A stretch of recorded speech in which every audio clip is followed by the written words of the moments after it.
अस्सलाम वालेकुम नाज़रीन, प्रोग्राम अगर के साथ आम गौरी। वैसे तो पाकिस्तानियों को जो अच्छी खबर है वो आजकल कम ही मिलती है और उसके लिए शायद बहुत सालों तक इंतज़ार करना पड़े, लेकिन कभी कभी पाकिस्तान जो है जब क्रिकेट के अंदर को मैच जीत जाता है, और आजकल पिछले दिनों में पाकिस्तान ने कुछ मैचेस जीते, तो पाकिस्तान जो है, पाकिस्तानी लोग जो उसको टीम को फॉलो करते हैं, उनकी उम्मीदें हैं पाकिस्तान की टीम के साथ, उनको थोड़ी बहुत कभी कभी खुशी मिलती है। लेकिन कल जो फैसला हुआ है क्रिकेट के बारे में, जिसके अंदर हमने एक पिछले दिनों प्रोग्राम किया था और आपने दूसरे टेलीविजन के ऊपर, मीडिया के ऊपर बेपनाह रिपोर्ट्स पढ़ी होंगी, टेलीविजन प्रोग्राम्स देखे होंगे कि इंडिया की तरफ से आने वाली एक स्कीम जिसके अंदर जो बिग थ्री जिन्होंने अपने आप को कहा, यानी इंडिया, ऑस्ट्रेलिया और इंग्लैंड, उन्होंने ये फैसला किया कि वो क्रिकेट का जो स्ट्रक्चर है, उसको खेलने का स्ट्रक्चर उसको चेंज करेंगे। आईसीसी का एक तो बड़ी चीज़ ये थी कि तीनों ने खुद ही फैसला कर लिया कि वो बिग थ्री हैं। दैट मीन्स कि एक तो उन्होंने हमारे जो बाकी मुल्कों के मुंह पे वैसे थप्पड़ मारने की कोशिश की है कि आप लिटिल सेवन हैं, लेकिन उसके बाद जो भी मैकेनिज्म है वो डिटेल्स आपके लिए, जो हमारे प्रोग्राम देखने वाले हैं, वो इतनी इंपॉर्टेंट नहीं है जितने उसके अंदर जो इश्यूज छुपे हुए हैं कि अब क्या, जब ये तीनों मुल्क जो हैं उन्होंने अपना जोर इस्तेमाल करते हुए बाकी 5 ममालिक को अपने साथ मिला लिया है, तो पाकिस्तान जब ये कह रहा है कि हम अपने असूली मौक़िफ़ के ऊपर खड़े हुए हैं, कुछ देर तक शायद श्रीलंका भी हमारे साथ खड़ा रहेगा, और इस दुख का इजहार कि देखें जनूबी अफ्रीका जो है वो आखिरी वक्त तक हमारे साथ खड़ा रहा और उसके बाद दौड़ के वो हिंदुस्तान के साथ जाके खड़ा हो गया। जो क्रिटिसिज्म आ रहा है चंद, जिसको हम सुन के खुश होते रहते हैं कि किसी एक बंदे ने, किसी ब्रिटिश जो है पुराने क्रिकेट को जानने वाले ने ये कह दिया कि देखें ये बड़ी ज़्यादती है, ऐसे क्रिकेट जो है उसकी इतनी बड़ी जो कमेटी है वो छोटा सा प्राइवेट क्लब बन जाएगी। अच्छी बात है, थोड़े दिन तक खुश हो जाते हैं ये सुन के भी कि हमारे बारे में या किसी ने अच्छी बात की है, हमारे मौक़िफ़ को जो है सराहा है। लेकिन होगा क्या? क्या इंडिया और अपने साथ मिला के ऑस्ट्रेलिया को और उसके साथ साथ इंग्लैंड को, पाकिस्तान जैसे मुल्कों की, पाकिस्तान अकेला ही रह गया, तकरीबन श्रीलंका के बारे में भी कहा जाता है कि वो भी शायद प्रेशर के आगे झुक जाएगा, क्रिकेट जो है उसको ख़त्म करने में कामयाब हो जाएगा? क्या क्रिकेट जो है खेलने के लिए हमें इन मुल्कों की मिन्नतें करनी पड़ेंगी? क्या भारत जो है वो आहिस्ता आहिस्ता स्क्वीज़ करता हुआ जो पैसे हमें देना चाहेगा एक फ़कीर की तरह, वो सिचुएशन हो जाएगी? आज इस प्रोग्राम के अंदर ये डिस्कस करेंगे कि वो फैसला, जब हम ये कह रहे थे कि देखें हमारे साथ कोई ना कोई खड़ा होगा, कोई नहीं खड़ा हुआ सिवाय श्रीलंका के, और उसकी अब कोई हैसियत नहीं है, फैसला हो चुका है। आज इस प्रोग्राम के अंदर हम डिस्कस करेंगे क्रिकेट जो है आने वाले दिनों में पाकिस्तान में, जहां पाकिस्तान में को खेलने के लिए आना नहीं चाहता, टेररिज्म की वजह से पाकिस्तान को अपने मैचेस जो हैं वो पाकिस्तान से बाहर जाके खेलने पड़ते हैं, किस तरफ जाएंगे? इंडिया की जो चाल है उससे इंडिया तो माला माल होगा या नहीं होगा? पाकिस्तान को पैसे कितने मिलते हैं ये एक छोटी चीज़ है, पाकिस्तान सिर्फ वन स्पोर्ट कंट्री रह गया, क्या ये स्पोर्ट जो है वो आहिस्ता आहिस्ता ख़त्म हो जाएगी? ये प्रोग्राम का आज टॉपिक है। मेरे साथ प्रोग्राम के अंदर सरफराज नवाज साहब हैं, कमाल के बॉलर, हमारे हीरो, और अब जो है उसी तरह कमाल की जो है कमेंट्री करते हैं इन हालात के ऊपर, वो हमें इस्लामाबाद से ज्वाइन करेंगे। कमर अहमद साहब, एक लंबा तवील अरसा है उनका एक तज्जिया कार के तौर पर, क्रिकेट कमेंटेटर के तौर पे, वो हमें कराची से ज्वाइन करेंगे। खालिद महमूद साहब जो हैं वो हमारे साथ बाद में ज्वाइन करेंगे, ऑडियो के ऊपर होंगे, साबिक चेयरमैन है पाकिस्तान क्रिकेट बोर्ड के, उनसे ही पूछेंगे पिछले प्रोग्राम में हमारे साथ आमिर सोहेल के साथ बैठे थे और उन्होंने कुछ ना कुछ उम्मीदें थी, वो उम्मीदें क्या हुई हैं। हमारे साथ स्टूडियो के अंदर शेख जुल्करनैन हमारे साथ, हमारे एयरवाई के कॉलीग हैं और इन तमाम चीज़ों को कवर करते रहते हैं। हम तमाम हज़रात का बहुत बहुत शुक्रिया, thank you very much. Sarfaraz साहब, आपके पास सीधा आऊँगा। ये जो क्रिटिसिज्म हो रहा है पाकिस्तान के अंदर, उन लोगों ने उन पे नवाज शरीफ जो है वज़ीर आज़म, उनको भी घेरने की कोशिश की है कि उन्होंने आखिरी दिनों में ज़का अशरफ साहब जो अदालत के ज़रिए वापस आए थे, चेयरमैन बन गए हैं, उनको टाइम नहीं दिया, अगर मिल लेते उनसे, उनकी बात सुन लेते, किसी को फ़ोन कर देते तो शायद। आप क्या समझते हैं सारी सिचुएशन में जो बिगर पिक्चर है, क्या इंडिया की जो स्कीम है वो कामयाब हुई है या हम फेल हुए हैं? चीज़ को देखते हुए कि देखें, हुकूमत की पॉलिसी भी देखनी चाहिए कि क्रिकेट बोर्ड की पॉलिसी हुकूमत की पॉलिसियों से मिलनी चाहिए।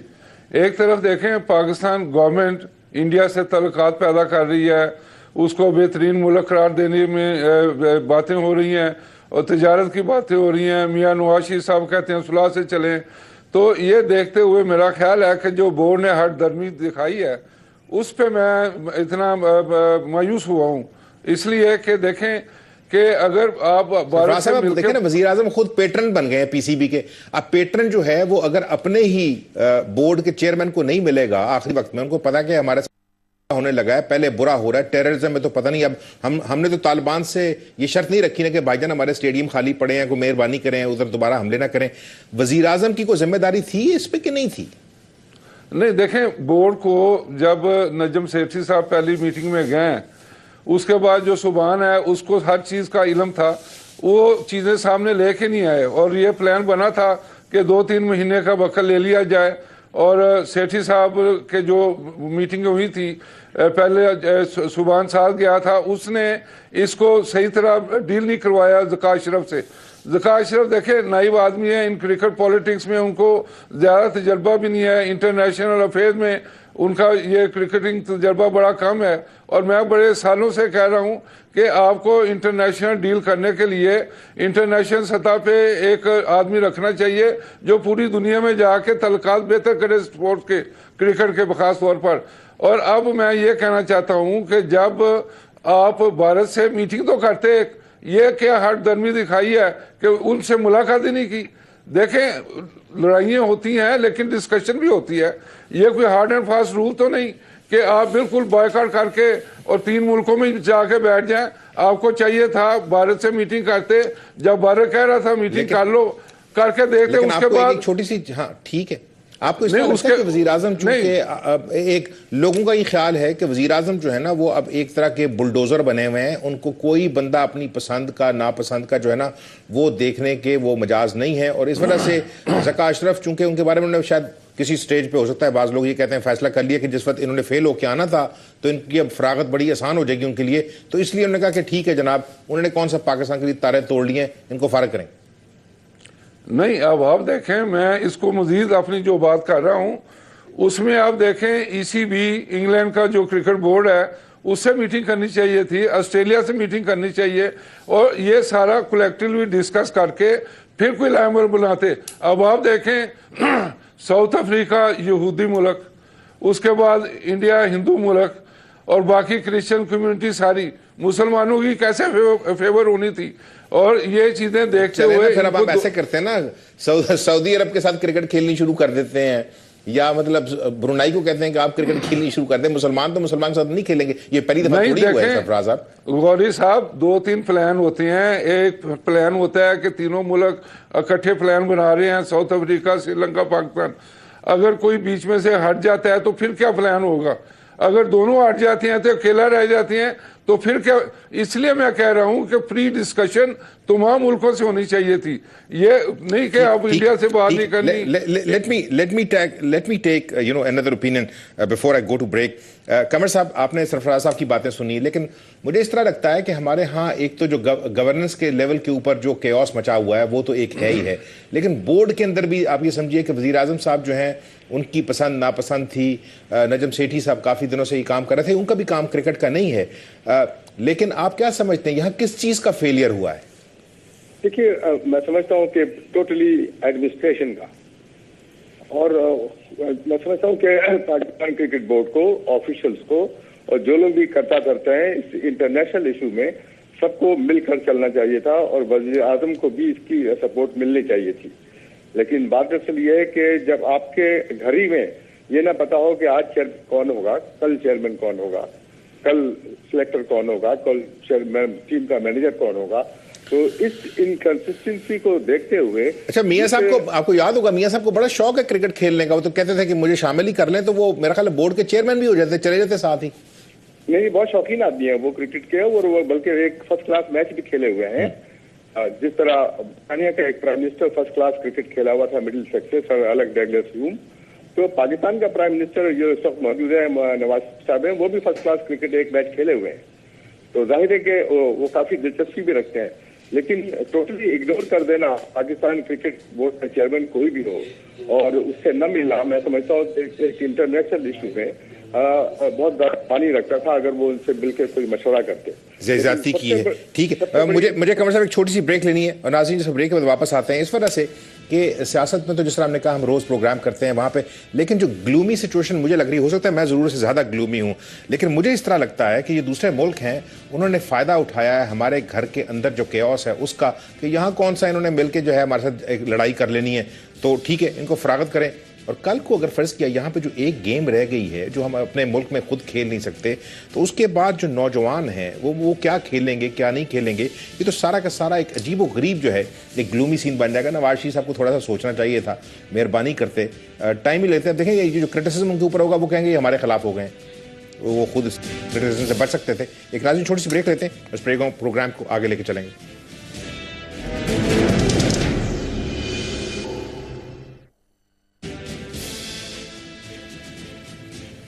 राजीव, प्रोग्राम के दूसरे हिस्से में आपको खुशामदीद कहते हैं। डिस्कस कर रहे हैं पाकिस्तानी क्रिकेट का फ्यूचर आफ्टर द डिसीजन, जिसके अंदर इंडिया जो है उसने अपना वो जो सो कॉल्ड बिग 3 का प्रोजेक्ट है उसको मंजूर करवा लिया है। पैसे भी उसको जाएंगे, पावर भी उसको जाएगी। श्रीनिवासन जो है उसके चेयरमैन बन जाएंगे ICC के। उसके बाद वो हमारे साथ क्या करेंगे हमें नहीं पता। लेकिन जुल्करनैन, इसके अंदर दरमियान में आपको याद होगा जैसे नजम सेठी साहब जो हैं वो चेयरमैन बन गए थे एक्टिंग। उम्मीद तो बड़ी थी उनको कि मैं शायद पक्का ही बैठ जाऊंगा, बड़ी पावरफुल पोजीशन है। अब जिस वक्त सारा कुछ जिल्लत हो गई है, आपको याद होगा कि स्टोरीज के अंदर निकला था कि उनको पता था वक्त के ऊपर, लेकिन वो बाज़ इंफॉर्मेशन के ऊपर बैठे रहे हैं और उन्होंने चीज़ें जो हैं वाकई बताई नहीं कि कितनी ग्रिम हो चुकी हैं। इसमें कोई सच्चाई है कि नहीं? देखिए, अब अगर आप थोड़ा सा केस स्टडी कर लें, बांग्लादेश के साथ इशू बना हमारा, जब वहाँ पे हमारे खिलाफ मुजाहरे निकले, दुनिया के मीडिया ने कहा कि पाकिस्तान टीम को वहाँ पे थ्रेट होगा एशिया कप में, वर्ल्ड T20 कप में। और ये क्रिकेट में यूज़ होता है। जब हम बंगालीज की मिन्नतें कर रहे थे कि आ जाएं और हमने हेलीकॉप्टर तक कजाफी स्टेडियम में उतार के दिखाए, उन्होंने वापस जाके कहा हम नहीं आ सकते, वोट भी हमसे ले गए।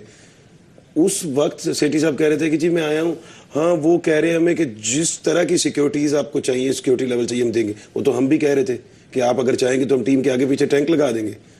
पहली आप यहाँ से लाइन। दूसरा, आप सिर्फ ये देखें, हमारे साथ क्रिकेट में तो जो हुआ है सबने हिस्सा डाला है, लेकिन अब क्रिमिनल नेग्लिजेंस किसकी हो सकती है? 9 जनवरी को इजलास हुआ ICC का, उसमें ये ड्राफ्ट तमाम मेंबर्स को दिया गया। अब 10 मेंबर्स में से सबसे ज्यादा हम ही मजलूम थे जिनके साथ ये ड्राफ्ट खेलने जा रहा था कि बिग 3 का। सबसे पहले तो हमें चीखें मारनी चाहिए थी, हमने कहीं ये बात लीक नहीं होने दी। सेठी साहब ने मजलूम थे कि टारगेट थे? मजलूम तो हम बन रहे हैं, हमें क्या मिल रहा था पूरे में? बिग 3 में ऑस्ट्रेलिया, इंग्लैंड। नहीं, किसने आके शोर नहीं डाला? नजम सेठी ने बताया ही नहीं, किसी से बात ही नहीं हुई। ये स्टोरी कह रहा है सर, ये स्टोरी लीक हो रही है क्रिक इन्फो से, और क्रिक इन्फो इंडिया से स्टोरी को लीक कर रहा है और इंडिया की ही एंटी बड़ी वेबसाइट है क्रिकेट के बारे में। इंटरनेशनल क्रिकेट में क्रिक इन्फो सबसे बड़ी वेबसाइट काउंट होती है। उसने क्या कहा?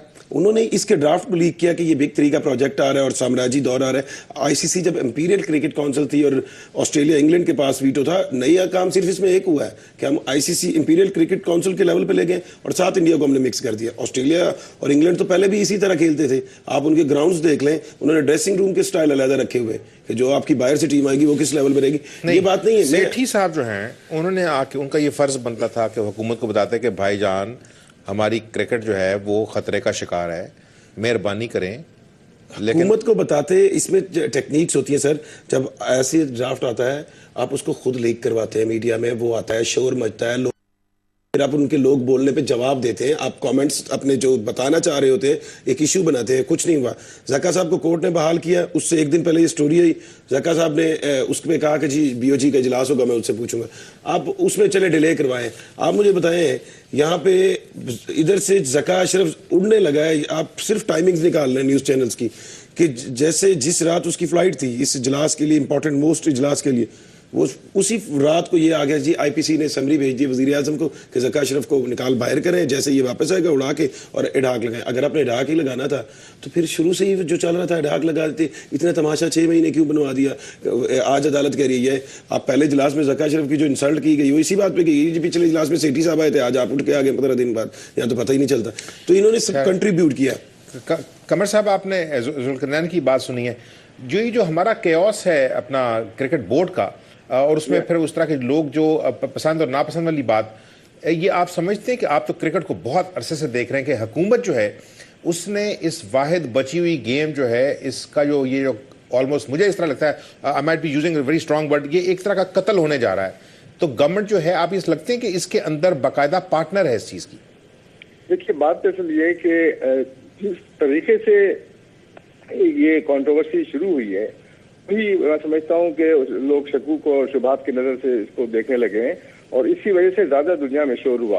वो यूं के जो न्यूजीलैंड के जो प्रेसिडेंट है ICC के, एलन आइजक, वो secretly and with the connivance of the ICC president ये 3 मुल्क जो थे अपने को जो बिग 3 कहते हैं, और बिग 3 अपने को इसलिए कहते हैं कि इनके पास सबसे ज्यादा फाइनेंसेस हैं और फंड्स हैं। आप देखें कि क्रिकेट की रैंकिंग में न इंडिया टॉप पर है और ना इंग्लैंड टॉप पर है, वो तो साउथ अफ्रीका टॉप पर है। बिग 3 इसलिए है कि पैसे हैं इनके पास। तो बात दरअसल ये कि खामोशी से इन तीनों मुल्क को मिलाकर आईसीसी के जो प्रेसिडेंट थे वो ये स्कीम रिवैम्प करने की बना रहे थे। अगर वो शुरू ही से 10 ममालिक जो टेस्ट क्रिकेट खेलते हैं, जो फुल मेंबर है आईसीसी के, उनको अपने कॉन्फ्रेंस में लेके सारी चीजें प्रॉपरली एक्सप्लेन करते हैं तो शायद इतना वावेला नहीं होता। लेकिन चूंकि ये डॉक्यूमेंट्स लीक हो गए, जैसा अभी कह रहे थे साहब, कि इसी वजह से ज्यादा गड़बड़ हुई है। और पाकिस्तान का जहां तक ताल्लुक है, जब आपके घर में डिसिप्लिन ना हो तो फिर बाहर के लोग जाहिर है कि उससे फायदा उठाएंगे। बल्कि ऑस्ट्रेलिया के जो डेलीगेट और प्रेसिडेंट थे, उन्होंने रका अशरफ पे सरकास्टिक रिमार्क भी पास किया कि अब दूसरे कॉन्फ्रेंस में कौन सा प्रेसिडेंट आएगा पाकिस्तान, प्रेसिडेंट आएगा पाकिस्तान का। शर्मनाक बात है। लेकिन देखिए, मेरे जैसा आदमी के लिए दुनिया में घूमता है क्रिकेट टीमों के साथ, हाँ। उसके लिए बड़ी एम्बैरेसिंग सिचुएशन होती है जब सवालात की बौछार मुझ जैसे आदमी को होती है। आपको याद होगा नेहरू साहब ने भी एक दफा कहा था कि इतनी दफा तो मैं अपनी धोती चेंज नहीं करता जितनी दफा आप अपने प्राइम मिनिस्टर चेंज कर लेते हैं। ये बड़ी चीज कोट हुई थी। लेकिन south Africa strong team, winning team, New Zealand जो है, चले जो भी है, वेस्ट इंडीज, श्रीलंका, अब फर्ज किया ये लोग किस तरह कहेंगे कि भाईजान आपने ये जो हमें एक तरह का बिग 3 अपने आप को कह लिया तो हम लिटिल 7 है। मतलब ये किस किस्म की बराबरी की ऊपर गेम चलेगी आगे? आप आमिर साहब देखें ना, जमहूरी अमल में हर एक को इक्वल राइट्स होने चाहिए, जिसकी ये चर्चा पूरी दुनिया में होती है। ये बिल्कुल जमहूरी अमल नहीं था। अब बिग 3 आप कहते हैं तो अब आप देखें कि श्रीलंका और पाकिस्तान दोनों वर्ल्ड कप जीती हुई टीमें हैं। yes. और इनकी बड़ी वैल्यू है पूरी दुनिया में। इंग्लैंड तो आज तक वर्ल्ड कप नहीं जीता है, तो ये बिग 3 कहाँ से कहते हैं? अभी इनको लंबी मार पड़ी है ऑस्ट्रेलिया में एशिया सीरीज में। अभी भारत को जब ये अपने मुल्क से बाहर निकले हैं तो ये जनूबी अफ्रीका में हार गए और न्यूजीलैंड से हार गए। तो बात यह कि बिग 3 इसलिए है कि ये फाइनेंशियल और पैसे का मसल दिखा रहे हैं। और ठीक है, बिजनेस में तो ये होता है कि लोग ज्यादा पैसे जिनका शेयर होता है उनको ज्यादा रिटर्न मिलना चाहिए। लेकिन ये सारा प्रोसेस जो था, सिर्फ 10 टीमें दुनिया में टेस्ट क्रिकेट खेलती हैं, उनको आपस में बैठा के ये सब चीजें तय करनी चाहिए थी। और एक खतरा ये था बांग्लादेश को और जिम्बाब्वे को कि अगर 2 टियर टेस्ट मैचेस शुरू होंगे तो उनको फिर यह है कि उनकी कोई वक्त नहीं रहेगी। और फिर उनको खतरा ये भी हुआ कि उनको उनकी फुल मेंबरशिप छीन ली जाएगी और उनको टेस्ट क्रिकेट से निकाल दिया जाएगा। तो जाहिर है कि ये हॉर्स ट्रेडिंग कल को इसका मतलब अगर पाकिस्तान जो है वो बायलैटरल मैचेस खेलना चाहेगा तो वो उसको फिर इनसे इजाजत लेनी पड़ेगी, इनसे मतलब मांगना पड़ेगा हमें ये चीजें? नहीं आमिर, ये बिल्कुल गलत क्वेश्चन है कि इजाजत देनी पड़ेगी। बात दरअसल ये 5 साल 7 साल जितने भी 6 साल है, इन तीनों का हाथ में क्रिकेट आ गई है, पावर आ गई है क्रिकेट की। और इन्होंने ये साफ साफ कह दिया है कि जो पहले आईसीसी का जो प्रोग्राम होता था वो फ्यूचर टूर प्रोग्राम, उसमें आईसीसी तय करती थी कि कौन किस साल किससे खेलेगी। अब ये तीनों ने ये कर लिया है कि आप खुद ही तय करें, जिस टीम से आपने वनडे सीरीज खेली है, टेस्ट क्रिकेट खेली है, आप खुद ही तय करें। तो अब ये टोटली डिपेंडिंग कि कौन सी टीम जो है वो किससे खेलेगी और कौन सी टीम किससे ज्यादा सॉफ्ट कॉर्नर रखती है। भारत से तो आप देखें 2007 में लास्ट टाइम पाकिस्तान ने टेस्ट क्रिकेट खेला है भारत से इंडिया में, और मैं भी इस टूर पे था। उसके बाद आज तक भारत नहीं खेला है। 1952 से अब 2007 तक टेस्ट क्रिकेट की रिलेशनशिप जो भारत से है उसमें 33 साल ये दोनों टीमें आपस में नहीं खेली है। एक कहीं गोली चल गई लाइन ऑफ कंट्रोल पे, कहीं सियासी जो है डिफरेंसेस हो गए। तो ये क्या गारंटी है कि बायलैटरल सीरीज इंडिया और पाकिस्तान की अभी शुरू हो? मुझे एक छोटी सी ब्रेक लेनी है। नाज़रीन, ब्रेक में वापस आते हैं तो सरफराज साहब से ये पूछेंगे कि आप क्या समझते हैं कि आहिस्ता आहिस्ता जो हाल क्रिकेट का होता जा रहा है उसमें अब यहाँ से जो सिचुएशन हो गई है वो तो हो गई है, को बेहतरी के चांसेस हो सकते हैं, नहीं हो सकते? उसके अंदर हुकूमत जो है वो क्या रोल अदा करेगी या कर सकती है या नहीं कर सकती? उसको तो अभी बाकी अपनी जो प्रॉब्लम्स हैं वो भी उनके कंधे के ऊपर हैं। लेकिन ये जो चीज़ है कि कौम को इससे कभी कभी कोई अच्छी खबर ही मिल जाती थी, ये मिलेगी या नहीं मिलेगी, ये बातें एक ब्रेक के बाद।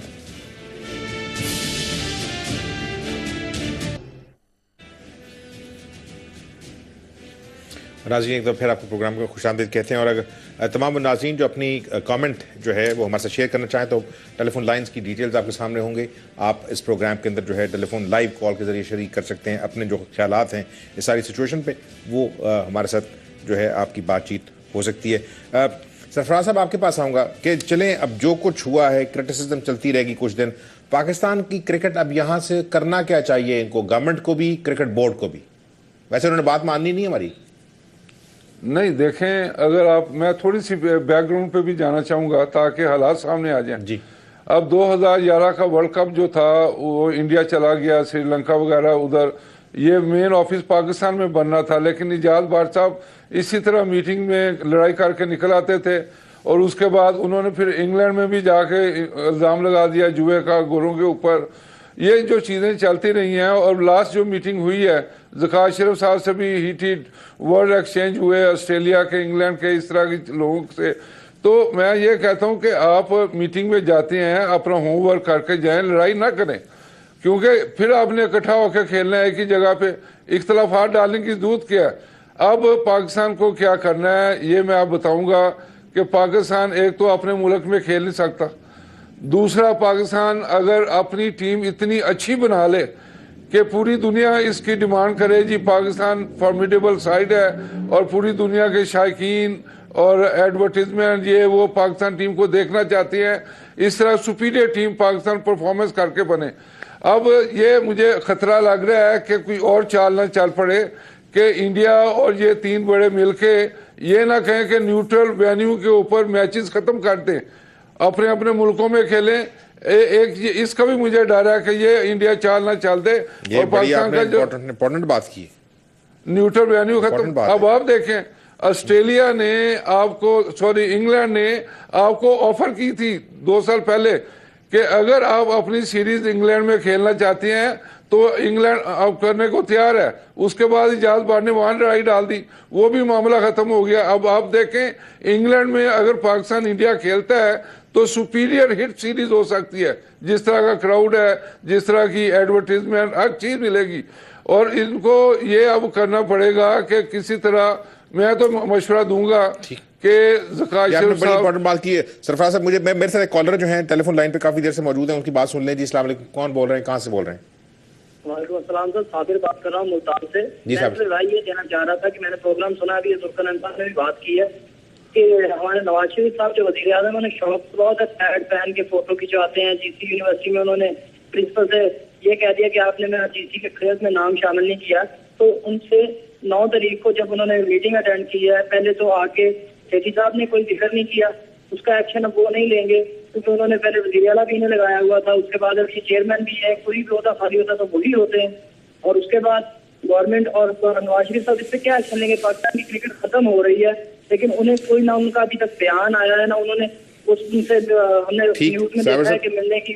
Thank you very much, important point. मेरा ख्याल है अगर देखें नवाज शरीफ साहब को, एक और जो कॉलर कह रहे थे कि अगर उनको उस वक्त जिस वक्त वो खेलना चाहते थे खिला रहे थे ना टीम के अंदर, यही बात मैंने कही थी। अगर आपने एक फर्स्ट क्लास मैच खिला दिया नवाज शरीफ साहब को, आपने इंटरनेशनल मैच नहीं खिलाया ना, तो आज उन्होंने वो पंजाबी वाली मिसाल है ना खेडे ना खेडन देंगे, उन्होंने कहा इंटरनेशनल क्रिकेट ही मुका दो।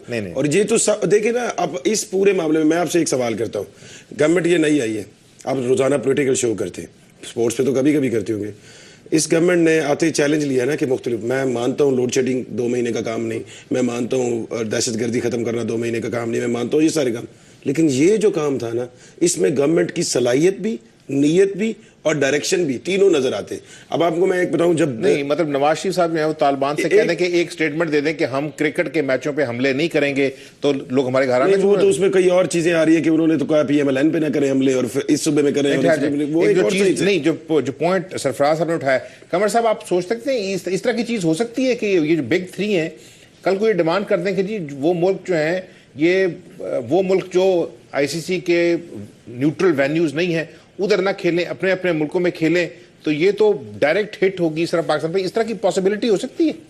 मैं समझता हूँ कितना ड्रास्टिक स्टेप कभी ICC के लोग या ये तीनों जो बिग 3 है ले नहीं सकते हैं, इसलिए कि जो प्रिंसिपल्स हैं क्रिकेट को प्रमोट करने के और जिसकी पब्लिसिटी ICC हमेशा से करता रहा है कि स्पिरिट ऑफ को उजागर रखा है। लेकिन कमर साहब, अगर जैसा लॉर्ड वुल्फ जो हैं, जिन्होंने ये सारी रिपोर्ट भी लिखी थी पहले क्रिकेट के ऊपर, जो उन्होंने कह दिया कि ये तो आईसीसी को एक छोटा सा प्राइवेट क्लब बनाने की कोशिश है, ये हमारी उम्मीदें हो सकती हैं आईसीसी से, लेकिन इंडिया जब ये इसकी अपनी समझिए सदारत लेगा जुलाई के बाद, श्रीनिवासन साहब ये जो करना चाह रहे हैं वो तो मुझे लगता है कि आईपीएल को प्रमोट करना चाहेंगे अपने बाकी सारे दुनिया की क्रिकेट खत्म करने के बाद। देखिए आमिर साहब, बड़ी अच्छी बात की आपने आईपीएल की। बात दरअसल ये है कि इंडिया इतना फाइनेंशियली पावरफुल क्यों है क्रिकेट के अंदर, उसकी वजह यह है कि इंडिया में जो आईपीएल है उसको प्रोटेक्ट करने के लिए, और मैं समझता हूं कि जिस तरह से ये सट्टेबाजी और मैच फिक्सिंग इन्फेस्टेड टूर्नामेंट है ये इंडिया का, और इसमें मिलियंस ऑफ डॉलर्स इन्वॉल्व हैं बॉलीवुड के। श्रीनिवासन के धमाल के ऊपर इल्जाम है, श्रीनिवासन पे खुद भी इल्जाम था, खुद भी इल्जाम है। कल रिपोर्ट आनी है, अभी ये उनकी जान छूटी नहीं है, अभी उनकी इंक्वायरी रिपोर्ट कल आनी है। क्योंकि इसमें दुनिया के बड़े बड़े खिलाड़ी को ये बुलाते हैं, 4 मैच वो खेलते हैं और $1 मिलियन $2 मिलियन देते थे, ये पैसे कहाँ से आते हैं? ये बहुत बड़ा गेम है सट्टेबाजी और करप्शन का। तो इंडिया इसको प्रोटेक्ट करने के लिए मैं समझता हूँ कि पावर गेन करना चाहता था और उसने पावर गेन कर लिया है।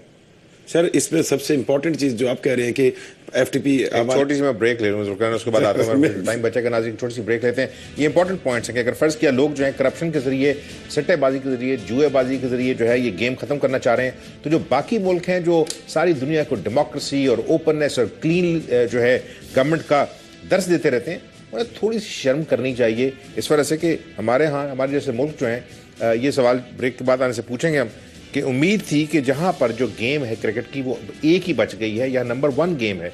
इंग्लैंड में, साउथ अफ्रीका में, ऑस्ट्रेलिया में क्रिकेट नंबर 1 गेम नहीं है, और अगर फर्ज किया इंडिया की इस तरह की बदमाशी की हरकतों से ये गेम खत्म होगी तो उसका नुकसान जो है वो आस्ता आस्ता इंडिया को भी खुद होगा। ये बातें ब्रेक के बाद।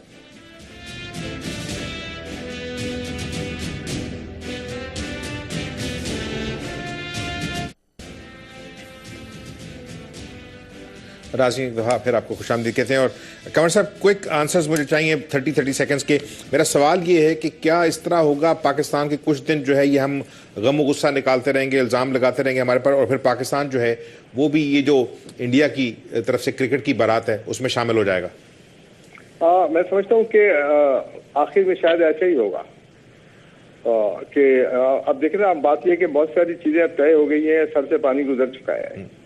तो उसमें क्या हमें फिर सजा मिलेगी इस चीज की कि हमने इंडिया के सामने जो है वो खड़ा होने की कोशिश की है, श्रीलंका को, साउथ अफ्रीका को खड़ा करने की कोशिश की? आई डाउट वेरी मच, इसलिए कि उन लोगों ने बहुत ही खुले अल्फाज में जो बिग 3 हैं उन्होंने वाज़ेह किया है कि किसी को हम किसी से फंड से या मैचेस से डिप्राइव नहीं करेंगे, और बायलैटरल सीरीज जो भी जहाँ चाहे खेले वो खेले, लेकिन जो सबसे बड़ा जो हिस्सा है फंड्स का वो इन तीनों कंट्रीज को मिलेंगे जो ज्यादा कंट्रीब्यूट करते हैं, और उसके बाद जो 7 टेस्ट प्लेइंग नेशंस हैं उनको मिलेंगे, और 106 जो एफिलिएट मेंबर्स हैं और 39 एसोसिएट मेंबर्स हैं उनको भी बराबर के हिस्से मिलेंगे, लेकिन उतने नहीं जितने के फुल टेस्ट प्लेइंग कंट्री जैसे पाकिस्तान है, श्रीलंका। कंवर साहब बहुत बहुत शुक्रिया, thank you very much for joining me. Sarfaraz साहब, आपसे मेरा सवाल यह है कि जैसा मैंने पहले कहा था ब्रेक पे जाने से पहले कि इंडिया, पाकिस्तान, बांग्लादेश, श्रीलंका वो मुल्क हैं जहां पर क्रिकेट जो है वो वाहिद बड़ी गेम रह गई है। तो जो दूसरे लोग हैं उनको थोड़ा सा तो एहसास होगा, उनके यहाँ तो रग्बी होती है, टेनिस होती है, फुटबॉल होती है,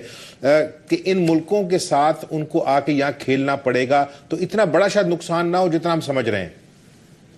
नहीं, देखें, नुकसान तो आपके सामने है, वाजिया चीज़ें हैं कि जो कमेटियां बनेंगी, finance committee, commercial committee, executive body committee, उसमें किसी में भी आपका अमल दखल मुझे इस वक्त लगता नहीं होगा।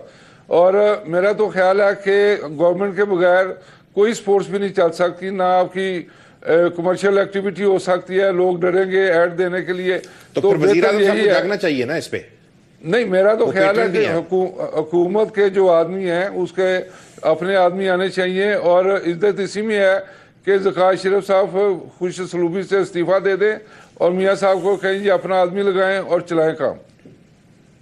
बहुत शुक्रिया। ये मतलब आपने मशवरा दे दिया, लेकिन इसका मतलब है कि फिर ये सारी आखिर में गेम जो है ये नवाज शरीफ साहब और नजम सेठी पर रह जाएगी। देखिए, नवाज शरीफ साहब कुछ करें ना करें, हमें इस मामले में अभी भी थोड़ा सा स्टैंड लेना होगा। जो होना था वो हो गया है। हम अगर अपनी थोड़ी सी और लॉबिंग दोबारा शुरू कर दें तो इन बिग 3 को करना पड़ेगा कि पाकिस्तान को मना लिया जाए, तो उसमें हमें कुछ मिल सकता है और इज्जत के साथ हमारी वापसी हो सकती है। नाज़रीन, ये जितना प्रोग्राम भी हमने डिबेट की है, हमें उम्मीद है कि क्रिकेट को उतना नुकसान नहीं पहुंचेगा। पाकिस्तान जो है उसको कोई ना कोई फायदा होगा, वरना जो जिस तरह की अब खबरें हम देखते हैं कि ये वक्त ना आ जाए कि पाकिस्तान के अंदर जो है लड़ाइयाँ वो रीच के साथ इंसान करें और उसके ऊपर खबरें हम आपके साथ दिखाएं। आई होप कि इसमें कोई ना कोई बेहतरी ज़रूर होगी। आज इजाज़त दीजिए, खुदा हाफ़िज़।